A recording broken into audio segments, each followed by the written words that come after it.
Graça e paz, igreja, uma boa noite para você, meu irmão e minha irmã. É uma alegria nós poder nos encontrarmos nessa noite para darmos sequência aos nossos estudos. Hoje, capítulo de número 15 do livro de Atos dos Apóstolos, livro que narra as lutas, as dificuldades, mas também as conquistas, as vitórias dos Atos dos Apóstolos no início da igreja primitiva. Eu quero então ler com você o capítulo de número 15, onde vai acontecer ali uma grande reunião em Jerusalém para resolverem, ou decidirem sobre um assunto bastante delicado, mas que precisava ser resolvido. E para isso, nada melhor do que um bom diálogo, para que acontecesse então este tempo de diálogo e de conversa. Essa reunião foi convocada e aconteceu lá em Jerusalém. Então, capítulo de número 15 de Atos, nós vamos ler a partir do versículo de número 6, que fala assim: a reunião dos apóstolos e presbíteros em Jerusalém. Então se reuniram os apóstolos e os presbíteros para examinar a questão. Havendo grande debate, Pedro tomou a palavra e lhes disse: Irmãos, vós sabeis que desde há muito Deus me escolheu dentre vós para que, por meu intermédio, ouvissem os gentios a palavra do evangelho e crescem. Ora, Deus que conhece os corações lhes deu testemunho, concedendo o Espírito Santo a eles, como também a nós nos concedera. E não estabeleceu distinção alguma entre nós e eles, purificando-lhes pela fé o coração. Agora, pois, por que tentais a Deus, pondo sobre a cerviz dos discípulos um jugo que nem nossos pais puderam suportar, nem nós? Mas cremos que fomos salvos pela graça do Senhor Jesus, como também aqueles o foram. Amém? Vamos ter uma palavra de oração? Pai de amor, com temor e tremor estamos diante da tua santa palavra, corações gratos pela tua santa presença entre nós, e agora mais uma vez clamando que o Senhor dispense sobre nós a tua bênção, a unção do teu Espírito Santo, nos dê sabedoria, nos dê entendimento, abra, Senhor, os nossos olhos, ouvidos, corações e mentes, para que possamos receber a tua palavra e que essa palavra possa chegar ao mais profundo do nosso coração, de todo o nosso ser, moldando, mudando, transformando, fazendo, ó Deus, uma obra de poder em nossas vidas. Fala conosco, ó Deus, ensina-nos, é a oração que fazemos e já te agradecemos no nome poderoso de Jesus. Amém. Amém. Meu irmão e minha irmã, trazendo aqui a nossa memória um pouco do que nós estudamos na semana passada, o que está causando aí essa controvérsia, né, que é a palavra que eles utilizam aqui na tradução Almeida. Qual foi esse ponto de divergência que fez com que os discípulos corressem lá e se organizassem para fazer aí uma reunião e tomar uma decisão? O ponto de divergência ou a controvérsia estava sendo causada pelo ensino equivocado dentro da Igreja de Cristo. Então ali havia ali um problema muito sério, porque alguns indivíduos, né, ele diz exatamente assim, alguns indivíduos que desceram da Judeia ensinavam aos irmãos. E qual era esse ensino? Era um ensino que estava distorcendo o verdadeiro ensino que os apóstolos estavam passando para as pessoas que ainda não conheciam e que estavam agora conhecendo a Jesus. E o ensinamento que estava distorcendo a verdade do evangelho era que as pessoas que estavam agora, que não eram judias, né, que tinha o povo judeu e tinha o povo gentil. O povo gentil, muitos, né, tinham outras crenças, né, muitos eram pagãos, acreditavam em outras formas de demonstração de fé. Então eles tinham que agora aprender a como viver a nova fé em Cristo Jesus. E o povo judeu, muitos judeus já estavam ali se convertendo ao cristianismo, e esse povo achava que uma pessoa que não era do povo judeu, que não tinha crescido, né, na etnia, na identidade, nas leis, na cultura judaica, ao se converter para o cristianismo, precisava também assumir os ritos do judaísmo, as práticas judaicas. E isso estava gerando uma confusão, porque na verdade estava sendo colocado sobre a vida desses gentios, aqui ele usa a palavra cerviz, né? Um peso que nem mesmo os próprios judeus haviam suportado, que era o peso de praticar ali os detalhes da lei, né? Estar praticando toda a orientação da Torá, de estar praticando ali todas as questões, né, da etnia judaica, e coisas que às vezes nem os judeus se davam conta de cumprir esses ritos, de cumprir essas ações. Então o texto diz para nós que eles se reúnem, daí eles vão então, né, eles estão lá de Antioquia, Paulo e Barnabé, né, e mais uma comitiva, eles sobem para Jerusalém e ali eles se reúnem. E nessa reunião que acontece em Jerusalém, houve um grande debate entre eles, porque não era uma discussão fácil, eles não estavam conseguindo chegar de forma fácil e tranquila a uma decisão. Haviam aqueles que estavam ali entendendo, né, a situação, como essas pessoas tinham práticas tão erradas, tão distantes do judaísmo, agora se convertem ao cristianismo como se nada tivesse acontecido. E de fato quando uma pessoa se converte a Cristo, ela alcança uma liberdade, uma libertação. E aí nós vamos ver lá na carta de Paulo aos Gálatas, que diz para nós que para a liberdade foi que Cristo nos libertou, e que nós não podemos julgar um novo jugo em cima da vida dessas pessoas. Seria como se nós estivéssemos acolhendo, né, e recebendo na nossa igreja pessoas que estão se convertendo agora a Jesus Cristo, e essa pessoa vem para Jesus e a gente coloca em cima dela uma série de regras e de ritos e de normas que muitas vezes nem quem nasce na igreja dá conta de cumprir, e a gente quer obrigar aquela pessoa de cumprir todas essas regras. Então alguém vai dizer, não, é para a liberdade, Cristo nos chama para a liberdade.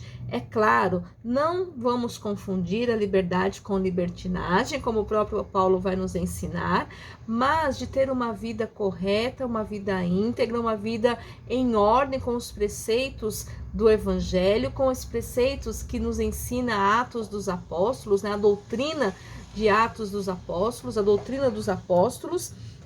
E nós precisamos estar atentos que esse ensinamento é para a nossa salvação e não para ser um jugo pesado sobre as nossas vidas. E o que nos chama a atenção aqui é a maneira muito sábia, muito inspirada que Pedro vai tomar diante da situação, uma inspiração divina, uma inspiração que nos ensina a como agir diante de uma situação onde há controvérsia, onde não está se chegando a um acordo. Então o texto mostra para nós que diante deste grande debate, Pedro, ele toma a palavra, possivelmente tenha ficado em pé diante daqueles outros discípulos, né? E ele vai dizer assim, ó: irmãos, vós bem sabeis que Deus me chamou há muito tempo para que por meu intermédio, por meio da minha vida, os gentios conhecessem a palavra por meio da pregação e viessem a crer em Cristo Jesus.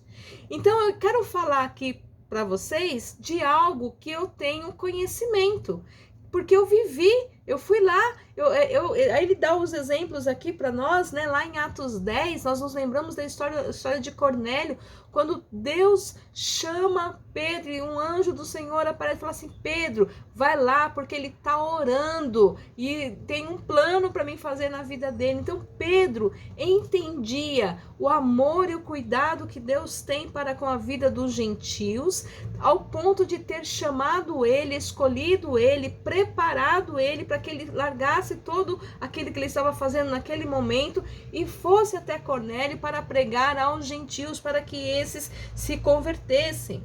E ainda ele diz mais, fala: ora, Deus que conhece os corações.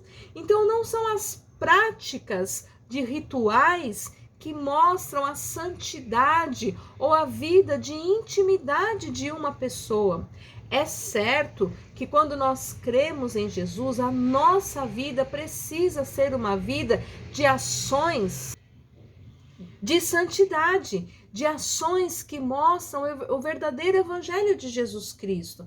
Não podemos, então não é por rituais, então não preciso fazer nada. Sim, nós fazemos. Nós temos que ter ações que demonstram o verdadeiro evangelho de Jesus. Mas Pedro está dizendo assim: olha, Deus conhece o coração dessas pessoas.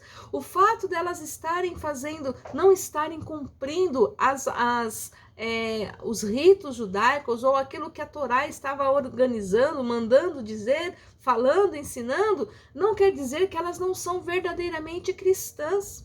E aqui eu sempre gosto de me lembrar, trazendo para os nossos dias, hoje nós temos um número muito grande de igrejas das mais diversas. Nós temos igrejas tradicionais, nós temos igrejas mais, como eu posso dizer, pentecostais, neopentecostais, nós temos igrejas históricas, nós temos igrejas, né, muitos tipos de igreja, muitas formas de grupos se reunirem como igreja, como corpo de Cristo.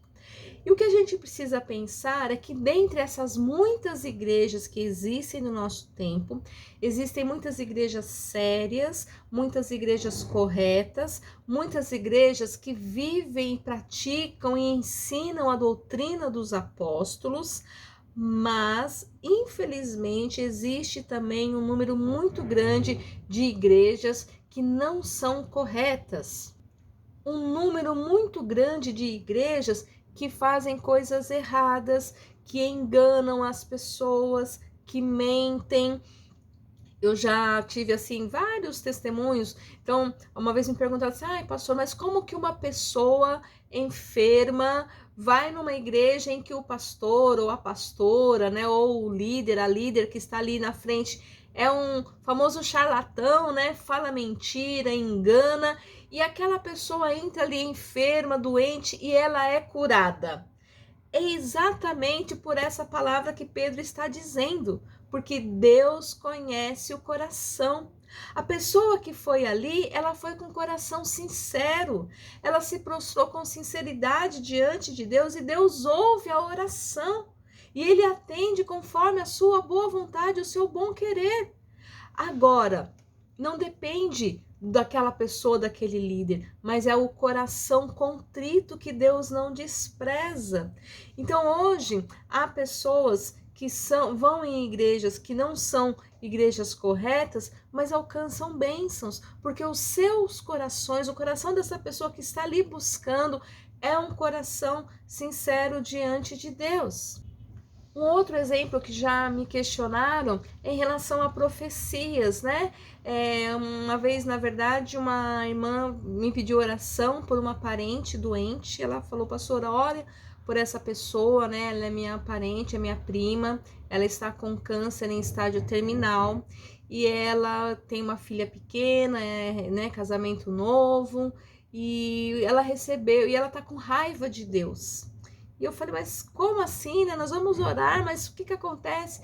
Não, é porque uma pessoa disse para ela que Deus iria curá-la. E aí é complicado quando alguém fala algo que Deus não falou. E a gente tem que ter muito cuidado, porque às vezes a nossa vontade de que a vida daquela pessoa seja curada é muito grande, é uma vontade legítima, mas Deus ainda não falou se ia ou se não ia. Então nós não podemos falar aquilo que Deus não falou, ou falar que Deus vai fazer algo que nós não sabemos que Deus vai fazer. Então, todo o cuidado que nós precisamos ter quando nós falamos ou trabalhamos com o Evangelho do Senhor Jesus.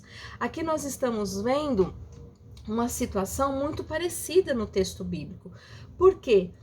Havia ali um grupo de pessoas dizendo para os gentios recém-convertidos ao cristianismo que eles precisavam fazer algo para alcançar a salvação. E Pedro está dizendo não. Olha, vocês estão falando uma coisa que não é verdade, porque o próprio Deus me chamou a pregar aos gentios. E sabe o que acontece? Além de Deus conhecer o coração deles, lhes deu testemunho concedendo o Espírito Santo, ou seja, se eles precisassem de mais alguma coisa para ser salvos, por que eles foram já batizados, já receberam o Espírito Santo? Portanto, não é as ações, como eu disse e repito, quando nós nos convertemos, as nossas ações devem mostrar Cristo Jesus. Porém, não são as nossas ações que nos salvam, mas o que nos salva, o que salva a pessoa, o que traz salvação e transformação ao coração pecador, é a fé em Cristo Jesus. E aí ele vai dizer assim, Pedro ainda, né, cheio de autoridade, a gente lembra quando Pedro se levanta, né, cheio de autoridade, cheio de poder, cheio de ousadia, cheio de unção. Ele vai dizer aqui para nós, né? E não estabeleceu distinção alguma entre nós, ou seja, não há distinção entre aquele que era judeu e se converteu ao cristianismo, entre aquele que era gentil ou pagão e se converteu ao cristianismo. Não há distinção, porque Deus olha para o coração, tanto de gentios como de judeus, como de gregos, como de todos os povos. Deus está olhando para o coração, e o que ele quer é um coração puro, um coração sincero, né? Ele diz assim, não estabeleceu distinção alguma entre nós e eles, purificando-lhes pela fé o coração. Perceba, a conversão, que é quando a pessoa se dá conta de que estava indo para um caminho errado e agora ela vai se voltar ao caminho certo. A conversão, ela acontece no momento que ela ouve a palavra, mas quando ela crê nessa palavra, ela alcança a salvação. Então a salvação vem por ouvir, né? Pela fé no ouvir a palavra de Deus. Então vamos lá. Ouve a palavra, crê, tem fé, é salvo. Então esse é o caminho, né? E o texto diz aqui para nós que purificando-lhes pela fé o coração.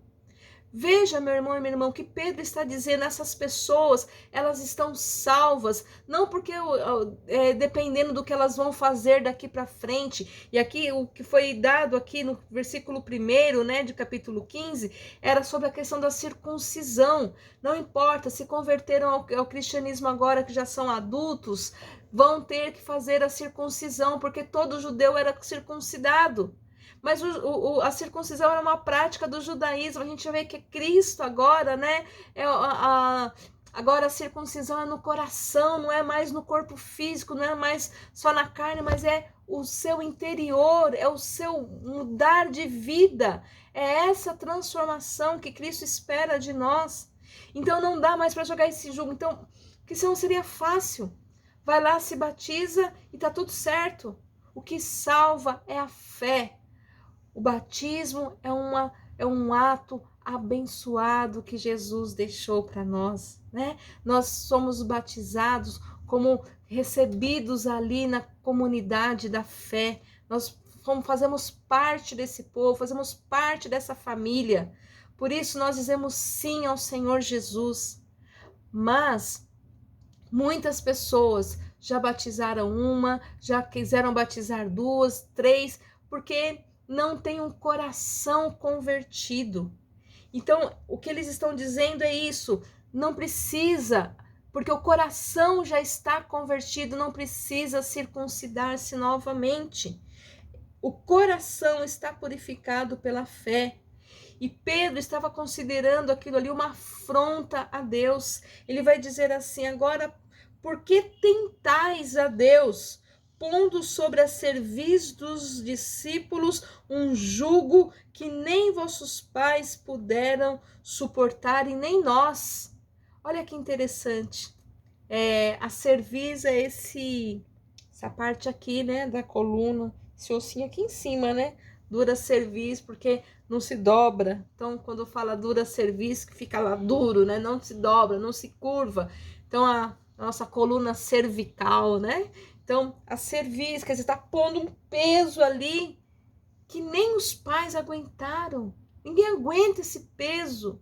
O evangelho é para ser leve, é para ser uma transformação e uma conversão de coração, e não apenas de rituais. É uma conversão de coração que geram em nós atitudes abençoadoras, atitudes que testemunham o amor e a graça de Deus, e não de rituais que são frios, rituais que não têm sentido, que não têm o amor de Deus.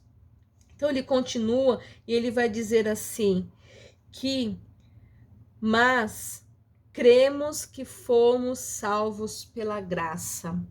E ele vai trazer aqui, né, o grande centro da nossa doutrina metodista, a salvação pela graça.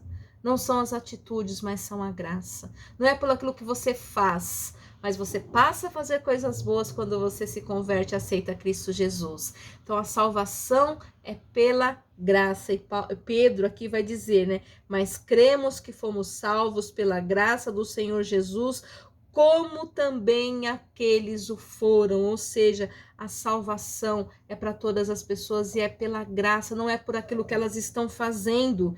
Então, os não-judeus que se converteram ao cristianismo não tinham que parar de praticar os rituais errados e equivocados que eles tinham. Mas os judeus que se convertiam ao cristianismo, os pagãos, né, que se convertiam ao cristianismo, não eram obrigados a se submeterem aos rituais judaicos, porque aquilo fazia parte daquele povo e não era obrigação do cristão. Portanto, meu irmão e minha irmã, nós precisamos ter esse cuidado quando nós recebemos pessoas na igreja ou quando nós caminhamos com a família da fé. Às vezes a gente mesmo cria, né, a própria pessoa cria na mente dela cobranças que o evangelho não coloca. Às vezes colocam-se cobranças que a fé não coloca. E nós precisamos cuidar para que as pessoas tenham a liberdade de vir para Cristo, né? Como diz Gálatas, para a liberdade foi que Cristo nos libertou. Não dá para colocar novo jugo. As pessoas estão se convertendo ao cristianismo e elas têm que querer vir para a igreja, porque participar do povo de Deus é algo leve, é algo abençoador, é algo alegre, é algo feliz. Às vezes eu vejo pessoa dizer assim, não, quando eu deixar tal pecado, eu vou para a igreja. Não, quando eu parar de beber, eu vou para a igreja. Quando eu parar de fumar, eu vou para a igreja. Quando eu resolver o problema no meu relacionamento conjugal, que eu ainda não sou casado, eu ainda não sou casada, eu preciso resolver essa situação que eu estou vivendo. Quando eu resolver isso, eu vou para a igreja. Não, quando eu deixar de ter as minhas práticas de vícios, de jogos, eu vou para a igreja. Quando eu deixar de fazer tal coisa, eu vou para a igreja. E às vezes tem muitas pessoas aí perdendo a oportunidade da salvação. Isso não quer dizer que as pessoas virão para a igreja e continuarão com as suas vidas de pecado, não. Mas elas precisam ter a oportunidade de conhecer Jesus, de vir para a igreja e terem as suas vidas transformadas. E eu quero dizer para você, se há alguma coisa que está te impedindo de vir para a igreja, venha como está. Como diz o nosso hino, eu venho como estou, porque é aqui na igreja ouvindo a palavra, ouvindo sobre os Atos dos Apóstolos, ouvindo sobre a vida dos discípulos, ouvindo sobre heróis da fé, é que a minha fé vai ser forjada, é que a sua fé vai ser forjada. É ouvindo a palavra de Deus que você vai ser purificado e purificada. É ouvindo a palavra de Deus que a sua fé vai ser fortalecida e você vai vencer a prática do pecado. Portanto, venha para Jesus, venha para Cristo, venha para a igreja.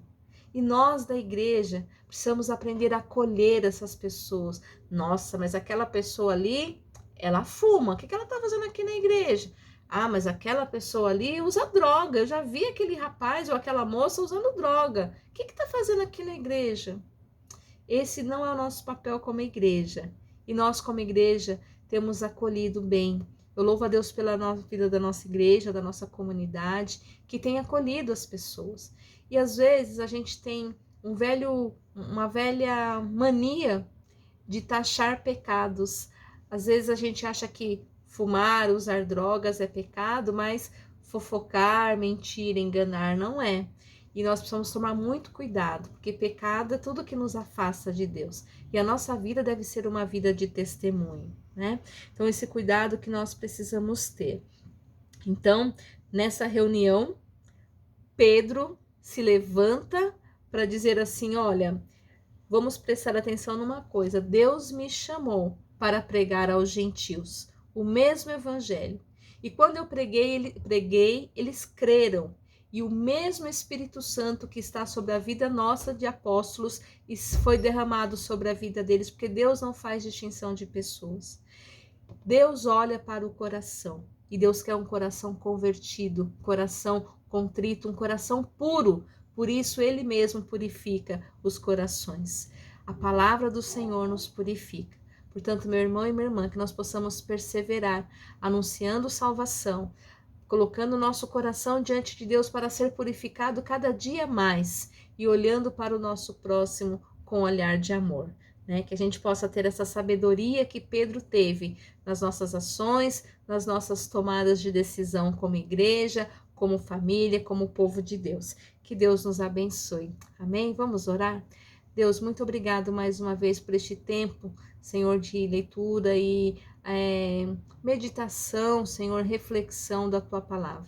Queremos clamar, ó Deus, sobre nós a Tua bênção, a Tua unção, o Teu encorajamento, o Teu direcionamento, para que possamos ser praticantes desta palavra. Ajuda-nos, ó Pai, a olhar ao próximo com olhar de amor, com olhar de misericórdia, a olhar ao próximo, Senhor, como Pedro aqui olhou, dizendo que o amor de Jesus foi derramado de forma igual para todas as pessoas, que nós possamos olhar para as pessoas e lembrar que Jesus morreu na cruz por cada uma delas, assim como morreu por nós. Ó Deus, quero colocar diante do Senhor a vida da Tua igreja, que a Tua igreja continue anunciando o verdadeiro evangelho, testemunhando o Teu amor, a Tua graça, Senhor, falando de salvação, anunciando salvação e acolhendo, ó Pai, as pessoas que necessitam ser acolhidas no Teu amor. Pai, abençoe cada lar, cada família, ser com as pessoas enfermas, ó Pai, nós continuamos clamando por cada vida, por cada enfermidade, Senhor, que o Senhor traga cura no meio do Teu povo. Nos lembramos ainda, mais uma vez, da família da Beth, da Virgínia, Senhor, do Felipe, da Luísa, cuida dessa casa, do Fernando, abençoe essa família, também a família do Flávio, Senhor, a família da Sandra, da Alícia, que o Senhor possa abençoar o Flávio para que ele possa receber alta, Senhor, estar logo em casa com a sua família e ser completamente sarado para o louvor da Tua glória. Continue, Deus, abençoando cada lar, cada família da Tua igreja e caminha conosco, recebe o nosso louvor, a nossa gratidão, dispensa sobre nós a Tua bênção, é a oração que fazemos e agradecemos no nome poderoso de Jesus. Amém.